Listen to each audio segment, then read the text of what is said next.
in Hollywood. Pacers, Lakers, LeBron getting ready for this one. And we focus on Russell Westbrook. Taking the fourth quarter, 7:34 remaining. He's got the ball right there. A little spin in the lane. Can't hit the turnaround jumper. That's not the big moment here. Watch Russ on defense. Lackadaisical might be a compliment here. Watch. Caris LeVert gets the ball, drives to the hoop. Not much from Westy. He was benched not long after that. Just over 2 minutes remaining in the fourth. Pacers up 6. Caris LeVert. The three from the wing. 22 points in the fourth quarter, 30 in the game. Next possession for the Lakers. LeBron with the three. And it's Brick City. Lakers lose 111-104. Here's LeBron on Russ after the game. How was Russ after the game? Is that the sort of thing that bothers him?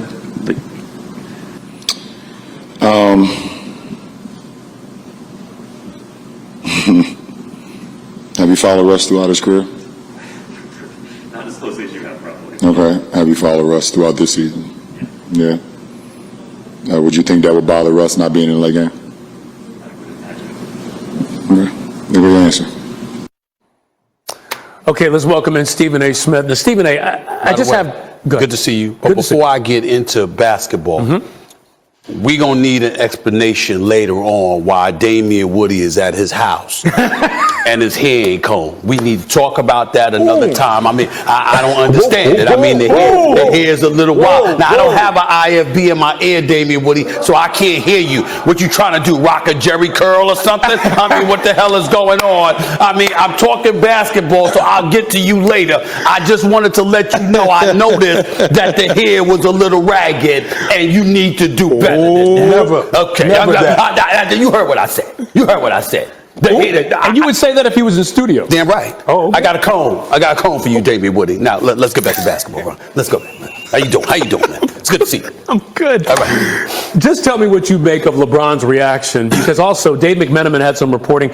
Westbrook had left the locker room by the time his teammates were finished showering, foregoing any post-game discussion, similar to what LeBron did a couple days earlier after that blowout loss. What do you make of benching Westbrook? Usually I'm not an advocate of that. Your professionals show up and do the interview. In Russell Westbrook's case, I don't blame him, because this is not a guy that's accustomed to being benched. Okay, he's been a starter throughout his career. This dude has never shortchanged anybody with effort. I got issues with his jump shot. I got issues with his decision making as a point guard. I got issues with his free throws.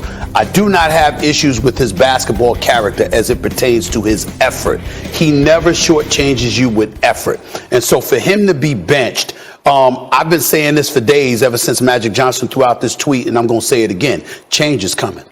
Now, I don't know if it's going to mean via a trade or Frank Vogel getting fired, but clearly Frank Vogel is feeling some heat. They're a 500 team. They're average at best. They're not a very good team. They weren't great when Anthony Davis was there, shooting 17% from three-point range, even though the brother was averaging 24 and 10, and we know how big time Anthony Davis can be. You're 18th in defensive efficiency. You're like 27th overall in points allowed. If you're Frank Vogel, you are a head coach in the NBA because of your prowess as a defensive-minded coach. So for him to make the decision, I'm not seeing what I want to see defensively, and I'm making that change. That tells me he's feeling the heat, and it's telling me he made an appropriate decision, because he's saying if I'm going to go down, I'm going to go down my way. We got to prioritize being able to stop people, and I don't have a problem with that. So, can I ask you this? Does the brunt of the blame then go on Vogel for what you're seeing in that highlight? For example, for what you're seeing with Russell Westbrook on defense out there? No. It doesn't go with Frank Vogel. I mean, he's going to be the scapegoat. The reality of the situation is, and I've said this before as well, Frank Vogel wasn't their first choice. He wasn't their second choice. He wasn't their third choice. He was here on Get Up with Greeny.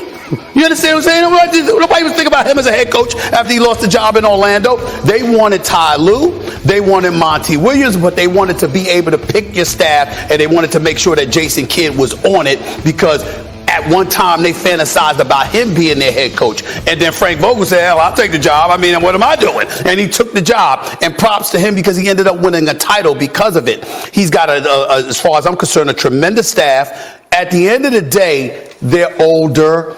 You know this, and they're devoid of prolific shooters who are their stars. Malik Monk is having a damn good season. Carmelo Anthony sporadically has been really, really good. You got other guys that have contributed. But LeBron is, as far as I'm concerned, playing like an MVP candidate. That was not the case with Anthony Davis. That damn sure ain't the case with Russell Westbrook. And when those are the two of your cornerstones of the franchise, and you've got to rely on them, and you're getting what you got from them thus far this season, you're going to have the results they had. Does Russell Westbrook finish the season as a Laker? I believe so, but only because his contract is so steep, you're not going to find a whole bunch of takers. If his contract was movable, Westbrook would be gone tomorrow. I think the Lakers would make that call. And at the end of the day, this is what the bottom line came down to. You had an opportunity to get DeMar DeRozan. You didn't pursue it. You had an opportunity to get Buddy Hield from Sacramento, who's a sniper. The things that you didn't pursue was because Russell Westbrook went to LeBron. I want to be a Laker. I want to be a Laker. LeBron bought in, convinced Anthony Davis to buy in. As a result, you're Rob Pelinka and Jeannie Buss. You feel compelled to buy in. And in the end, this is LeBron James' mess as well as anybody else's, because you are the champion wherever you go. And we got to listen to a 4-time champion who's been to 10 NBA finals, who is nothing short of a basketball savant. You know the game, and you said, hey, we could use this brother. He would be helpful. Well, guess what? You're just as culpable as anybody else. It's just a hell of a lot easier to replace the coach than it's going to be to replace the player. But I can assure you, something is going to happen before the trading deadline. I don't know whether it's a player being moved or it's a coach being fired. But as the Lakers presently stand, this is unacceptable. Magic Johnson put out those code words on Twitter, put Jeannie Buss's name in it. All I'm going to tell you is I've known Magic Johnson for a quarter century. I don't have to talk to him directly to tell you what he's thinking. I've proven throughout the years I know exactly what the hell he's thinking. That was cold word to Jeannie. Enough's enough. Yep. You got to make a move. A move will be made. You can book it. Ooh. Can't wait to hear you talk about. You're going to be talking about this on First Take. Come on now, it's First Take. Of course. Baby. Can't wait to see that happen. Right. And by the way, you're going to have Woody on too? Well, he got to comb his hair. Because there was big news there. Drama in Hollywood. Pacers, Lakers, that's right. Jay Will's here. He's fired up. LeBron was fired up before this one, taking on the Pacers. But we'll take you to the fourth. 7:34 remaining. Russell Westbrook. Now, just watch him right here. He spins a little bit, takes the jumper, misses it. Now, this is where it gets interesting. Watch the focus on Westbrook on defense.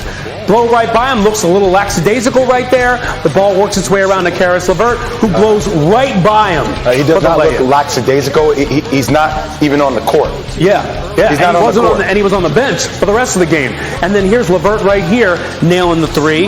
Now, next possession, Lakers down. LeBron looking for the three. It's a brick. Tough night for the Lakers. They lose 111-104. Listen to LeBron after the game. How was Russ after the game? Is that the sort of thing that bothers him?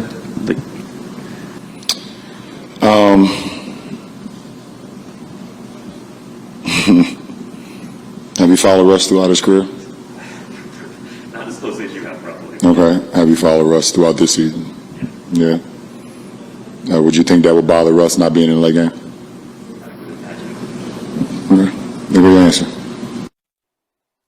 Boy, you can cut that tension with a knife, right? With regards to Westbrook, by the way, this is really interesting.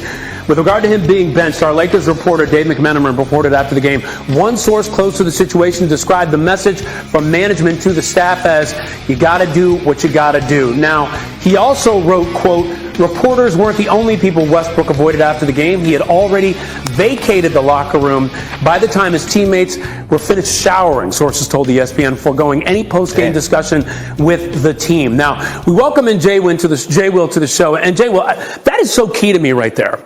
Because right there, you got somebody, he's just walking out of the game, vacating the locker room. I think a lot of fans hear that and they say, wow, why is that happening? What's going on? What do you think was behind Westbrook's benching and what you're seeing right now in Hollywood? Well, obviously the video shows a lack of defensive effort after a missed shot, right? And that's something where if you're Frank Vogel, you can only coach effort so much. You need your players to do. I want people to think about this for 1 second. In the span of 5 days, we've had LeBron James, after an embarrassing loss to the Nuggets where they got blown out, didn't talk to the media, left early. Now 5 days later, we have Russell Westbrook, their other star player, do the same. Internally, there's something massive happening here. Now, I don't think the personnel fits. It doesn't seem to work to me. Frank Vogel will probably be the scapegoat. But when you start looking at pieces and how it works out defensively, what this team needs,